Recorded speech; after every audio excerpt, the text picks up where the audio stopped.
ఓం శ్రీ మాత్రే నమః. ఓం శ్రీ మాత్రే నమః. ఓం శ్రీ మాత్రే నమః. అందరికీ నమస్కారం అండి. 350 నామాలకు అర్థం తెలుసుకున్నాము. 351వ నామము వామకేశి అంటే అందమైన కేశములు కలిగినది, లేదా శంకరునికి వామకేశుడని మరి యొక్క పేరు కలదు. అతని యొక్క స్త్రీ కనుక వామకేశి అనే నామముతో ఆ దేవిని స్తుతించుచున్నాము. 352వ నామము వహ్నిమండల వాసిని అంటే వహ్నిమండల అనగా ఈ సమస్త విశ్వమునకు మూలాధారమైనటువంటి మండలము. ఈ మండలమునందు నివసించునది కనుక వహ్నిమండల వాసిని అని స్తుతించుచున్నాము. 353వ నామము భక్తిమక్తల్పలతిక అంటే తన యందు భక్తిగల వారి కోరికలను కల్పలత వలె తీర్చునది, లేదా తన భక్తుల మనస్సుల యందు భక్తి భావనను పెంపొందించునది. 354వ నామము పశుపాశ విమోచని అంటే అజ్ఞానమును పాశము నుండి జీవులను రక్షించునది. ఆత్మ పరమాత్మ స్వరూపమునకు భేదము గలదన్న జ్ఞానముతో నిండి ఉండటమే పశుత్వము. జీవునకు ఈశ్వరునికి అభేదము లేదన్న జ్ఞానమును కలిగి ఉంటయే ఆత్మజ్ఞానము. ఇటువంటి ఆత్మజ్ఞానము లేక అజ్ఞానమును బంధముతో పీడించు వారికి జ్ఞాన స్వరూపిణి అయి అనుగ్రహించి రక్షించునది. 355వ నామము సంహృత శేష పాషండ అంటే పాషాండులను సంహరింప అంటే నాశనము చేయునది. వేదార్థములను ఖండించువారు పాషాండులను బడుదురు. అట్టి వారిని వేద స్వరూపురాలకు ఆ దేవి నశింపచేయును. 356వ నామము సదాచార ప్రవర్తిక అంటే సదాచారములను లోకమునందు ఆచరింపచేయునట్టిది. 357వ నామము తాపత్రయాగ్ని సంపక్త సమాహ్లాదన చంద్రిక అంటే తాపత్రయమును అగ్నియందు దహింపబడుచున్న వారికి ఆ అగ్నిని నశింపచేసి ఆనందమును కలిగించు చల్లని వెన్నెలను కురిపించు వంటిది. లేదా నాది అన్న తాపత్రయ భావముతో కొట్టుమిట్టాడు వారికి అగ్ని వంటి ఆ భావనను నాశనము చేయునటువంటి చల్లని వెన్నెలను కురిపించునట్టిది. 358వ నామం తరుణి అంటే నిత్య యౌవన స్వరూపురాలు. సృష్టి యందు ఆదిశక్తి స్వరూపురాలైనటువంటి దేవి భవమనడి జనన మరణాలను జయించినట్టిది. మాయచేత సకల జీవులకు కలుగు బాల యౌవన కౌమార్య వృద్ధాప్య దశలకు అతీతురాలు కనుక పరబ్రహ్మ స్వరూపమైనటువంటి దేవి నిత్య యౌవనముతో వర్ధిల్లుతుంది. 359వ నామం తాపసారాధ్య అంటే తాపసుల తపస్సు ఫలము పొందినవారు.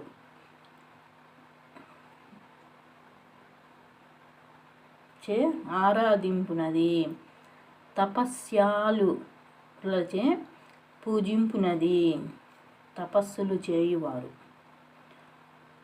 360వ నామము తనుమధ్య అంటే సన్నని నడుమును కలిగినది. 361వ నామము తమోపహ అంటే సకల జీవుల యందు అజ్ఞానము పోగొట్టునది. అజ్ఞానమునందు ఉన్న వారికి పరబ్రహ్మతత్వమును కలిగించి వారి యందు గల అజ్ఞానమును పోగొట్టి జ్ఞానమును ప్రసాదించునది.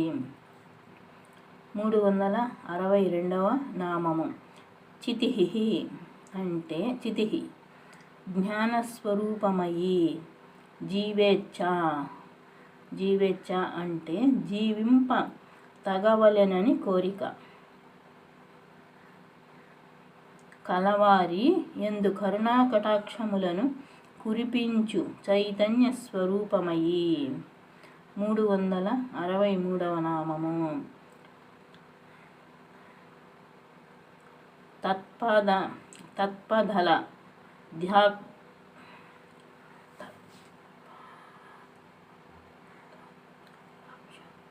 తత్పద లక్ష్యార్థ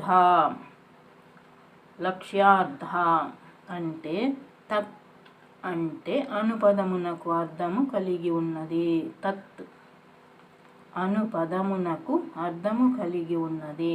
తత్ అనుపదము తత్వమసి అను స్తోత్రనామమునందు కలదు. తత్ అనగా పరబ్రహ్మస్వరూపము కనుక తత్ పదమునకు అర్థముగా పరబ్రహ్మ స్వరూపము అని అర్థమును గ్రహించవచ్చును. 364వ నామము చిదేకర స్వరూపిణి అంటే చైతన్యముతో ఏకమైన రస స్వరూపురాలు. చైతన్యముతో స్వరూపములు ఏకమైనప్పుడు పుట్టు రసము ఆనందరసము కనుక చైతన్యముతో ఏకమైన ఆనందాది రసములు ధర్మములు దేవి కలిగి ఉన్నది అని ఈ నామమునందు అర్థము కలిగించవచ్చును. నిర్గుణమైనటువంటి కేవల బ్రహ్మయందు ఆనందాది ధర్మములు ఉండుట చేత దేవి కేవల బ్రహ్మస్వరూపురాలు కనుక చిదేకర స్వరూపిణి అని గ్రహించవచ్చును. 365వ నామము స్వాత్మానందల విభూత బ్రహ్మాద్యానంద సంతతి అంటే తన బ్రహ్మ స్వరూపమునందు బ్రహ్మాదులు మొదలగు వారి యొక్క ఆనందమును లేశమాత్రము కలిగి ఉన్నది. వేదమునందు పరమాత్మానందము నందు ఇతర భూతములు లేశమును మాత్రమే పొందుచున్నవి అని కలదు. కనుక ఇంతకు ముందు నామమందు చెప్పినట్లు కేవల బ్రహ్మస్వరూపమైనటువంటి పరమాత్మ స్వరూపము నందు బ్రహ్మ మొదలగు దేవతలందరూ పంచభూతములు సకల జీవరాశి దేవి యొక్క బ్రహ్మస్వరూపము నందు పరమానందమును లేశ మాత్రమే పొందుచున్నారు అని అర్థము గ్రహించవచ్చును. 366వ నామము పరా అంటే శబ్దస్వరూపురాలు. పరా శబ్దమునకు శబ్దము అని పేరు అని అర్థము. అటువంటి శబ్ద స్వరూపమును దేవి కలిగి ఉన్నది.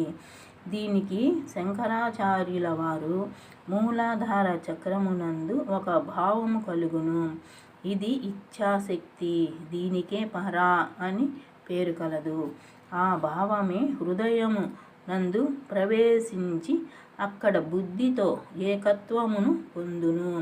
దీనికి మధ్యమ అని పేరు. ఇదియే స్పష్టముగా వ్యక్తమగుట చేత వైఖరి అని అధ్వానులకు వర్ణములు అని అందురని చెప్పుట జరిగినది.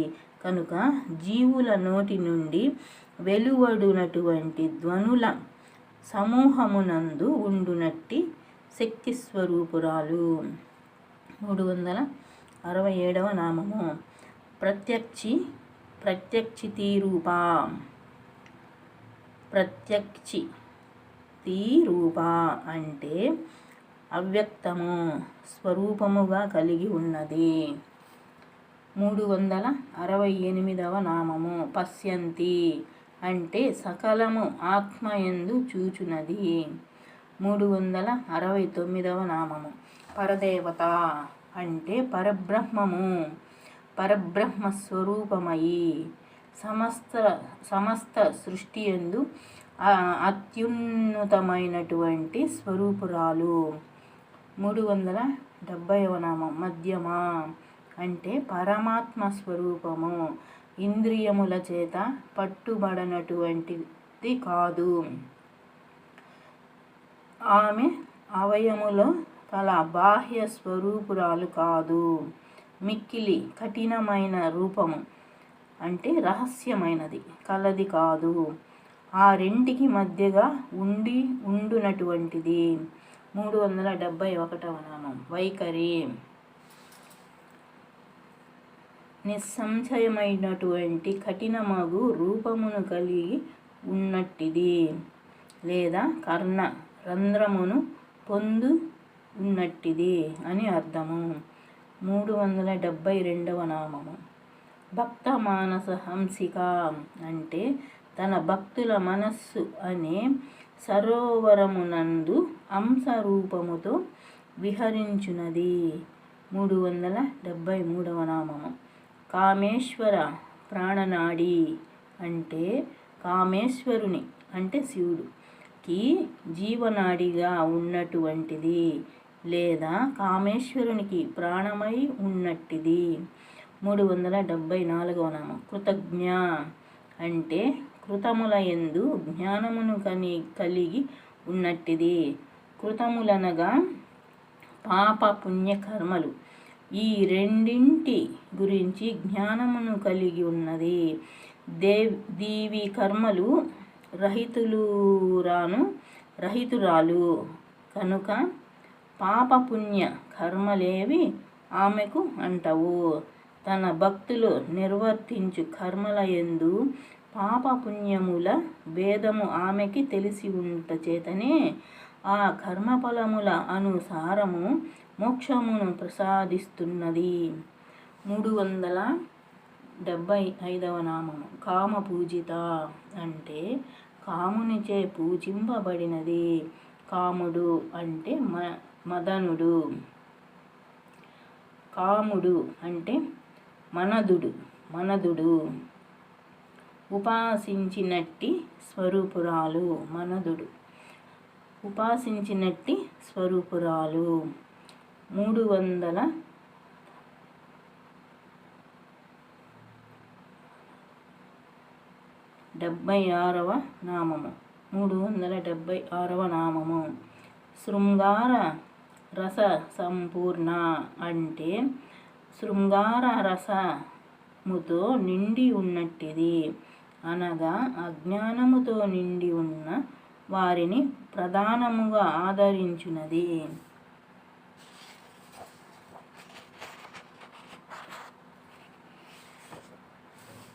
377వ నామం జయ అంటే జయస్వరూపురాలు.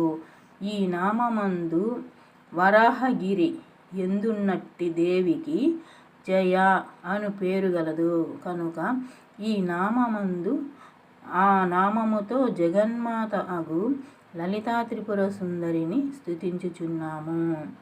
378వ నామము జాలంధర స్థిత అంటే జాలంధర పీఠమునందు ఉన్నట్టిది. విష్ణుముఖి అను పేరుతో దేవి జాలంధర పీఠమునందు ఆసీనురాలై ఉన్నదని పద్మపురాణమందు వివరింపబడినది కనుక విష్ణుముఖి దేవిని ఈ నామమందు స్తుతించుచున్నాము. 379వ నామం ఓడ్యాన పీఠ నిలయ అంటే ఓడ్యాన పీఠమందు నివాసము ఉండునది. 380వ నామం బిందు మండల వాసిని అంటే బిందు మండలమునందు నివాసము ఉండునది. 381వ నామం రహోయాగ క్రమారాధ్య అంటే ఏకాంతముగా ఆరాధింపదగినది. ఇక్కడ ఏకాంతము అనగా మనస్సునందు ధ్యానముచే పూజింపదగినది, లేదా మనస్సునందు ఏ విధమైనటువంటి చపల చిత్తము, అనిశ్చత లేకుండా ధ్యానింపదగినటువంటిది.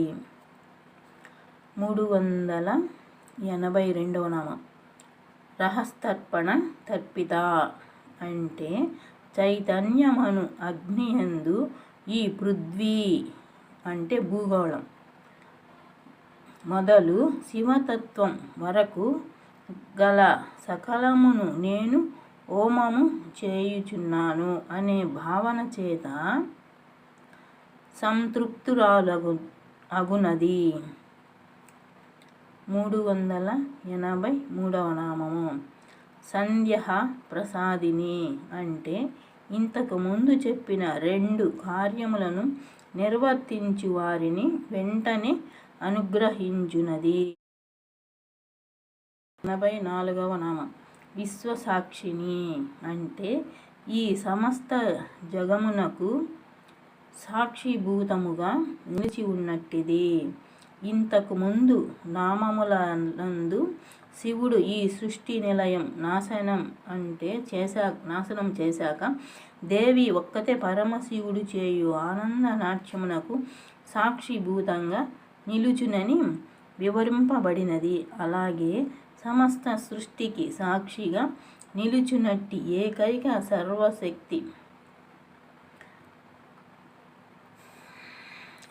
సర్వశక్తిమయి అయినటువంటి జగన్మాతయే. 385వ నామం సాక్షివర్జిత అంటే సాక్షిని వర్జించినట్టిది, సాక్షి రహితమైనది, తనకు తానే తప్ప మరి ఒక సాక్షి లేనట్టిది. సాక్షి అను శబ్దము తనతో మాత్రమే అంతమైపోవునది. 386వ నామము షడంగ దేవతాయుక్త అంటే 6 అంగదేవతలతో కూడి ఉన్నది. ఇక్కడ అంగదేవతలనగా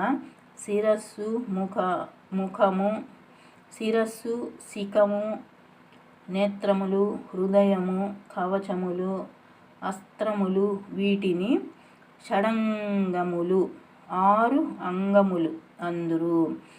ఈ అంగముల యొక్క శక్తి దేవతలతో కూడి ఉన్నట్టిది. 387వ నామము షాడ్గుణ్య పరిపూరిత అంటే 6 గుణములతో కూడి పరిపూర్ణమైనటువంటిది.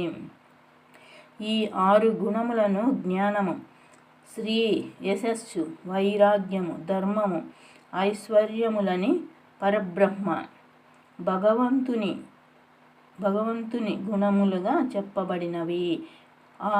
ఈ 6 గుణములను దేవి పరిపూర్ణముగా కలిగి ఉన్నది కనుక షాడ్గుణ్య పరిపూరిత అనబడుచు స్తుతింపబడుచున్నది, లేదా 6 గుణములచే పూజింపబడుచున్నట్టిది. కావున ఈ నామముతో స్తుతింపబడుచున్నది. 388వ నామం నిత్యక్లిన్న అంటే ఎల్లప్పుడూ దయార్థ హృదయమును కలిగినది, తన భక్తుల యందు నిత్యము దయా కటాక్షములను కురిపించునది. 389వ నామం నిరుపమ అంటే నిరుపమమైనది, ఎవ్వరును తనకు సాటి రానిది, తనకు తానే మాత్రమే సాటి అయినది. 390వ నామము నిర్వాణ సుఖదాయిని అంటే ఆ శరీరమునకు సుఖమును ప్రసాదించునది.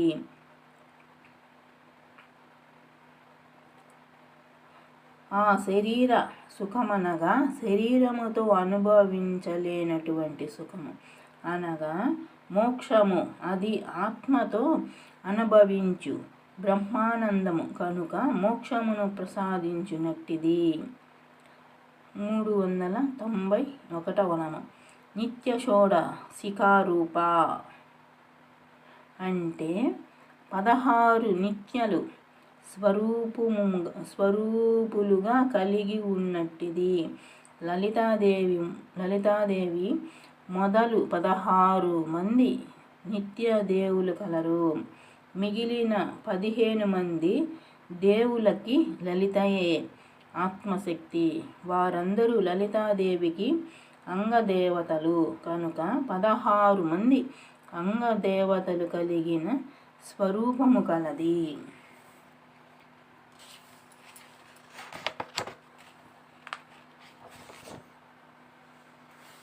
392వ నామం శ్రీకంఠార్ధ శరీరిణి అంటే శ్రీకంఠుడిలో అంటే పరమశివుడు సగము శరీరము కలిగినది. ప్రకృతి యందు తొలుత స్త్రీ పురుష భేదము లేనట్టి శక్తి మాత్రమే ఉన్నది.